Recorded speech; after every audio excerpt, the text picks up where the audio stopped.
Trinny, thank you so much for joining me today. It's so lovely. exciting to actually finally meet you because I've always been a huge fan.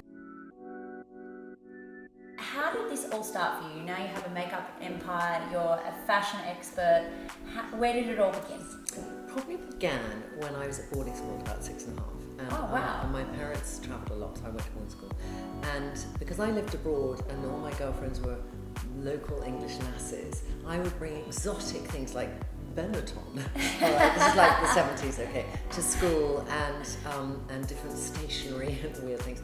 But I would always make over my girlfriends at the weekend because the ones who didn't go away to see their parents, who might have had, their parents abroad, were stuck in this really old-fashioned, rather terrible school.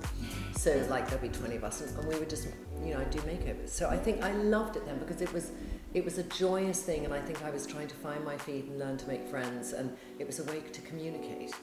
And I think that even though I then went off on a tangent in my 20s to think I need to find a career, and where I went very far away from what I had loved there, I came round in a full circle. I kind of thought I want to try and do something that my dad would kind of, sort of acknowledge, I could achieve.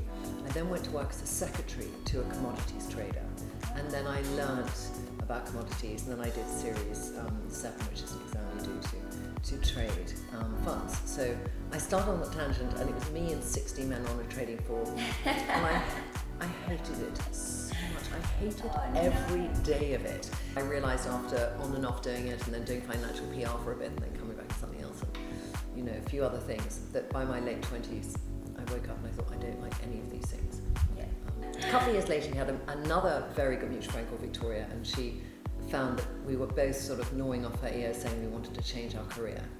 And so she said, look, you two just chat to each other. So we had lunch, and I told Susannah about this idea, and she was writing already a little bit for newspapers, for the Telegraph, on women's cricket, randomly. She too was at a crossroads to her career. And she called me up afterwards and said, can I take your idea? And I went, no, you cannot, but we could do it together. So from that, then our What Not to Wear column was born.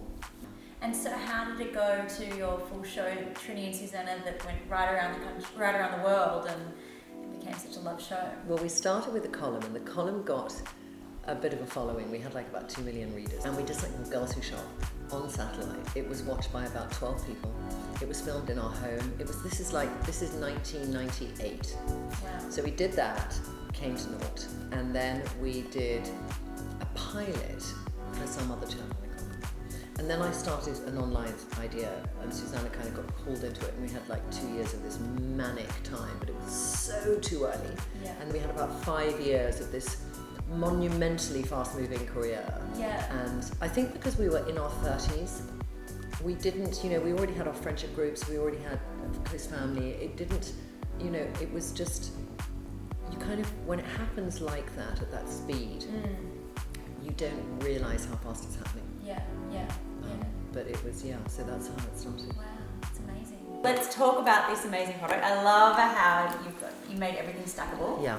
So how did Trinny London come about? How did this begin? Well, Susannah and I had worked together a long time, and we were sort of a bit of a yin and yang. We were quite different, and we'd been edited to be even more different. So I knew I wanted to start my own business, of taking a mixture of what do I think I know more than other women which I could offer to them, and what do I need to learn from those women so I can make it really accessible to everyone.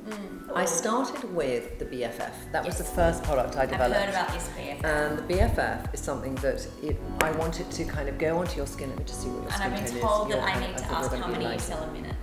Well, I sell of the Miracle Blur one every 23 seconds. I sell 2 a minute. But really? BFF, I think we probably sell one every minute and a half. I haven't done the calculation recently, but I'm going to just put that on a tiny bit, because you probably wear light or light medium, but I'm going to try light. So the most important thing, SPF. So 3 skincare ingredients, retinol, vitamin C and SPF. Everything else you don't need. Rubbing it in, it releases pigment that will turn to the colour of your skin. Really? Wow. And it will just give you the tiniest coverage, because I don't think women need much all over their face. And then it will give you a tiny glow. And what would you say is your whole makeup philosophy?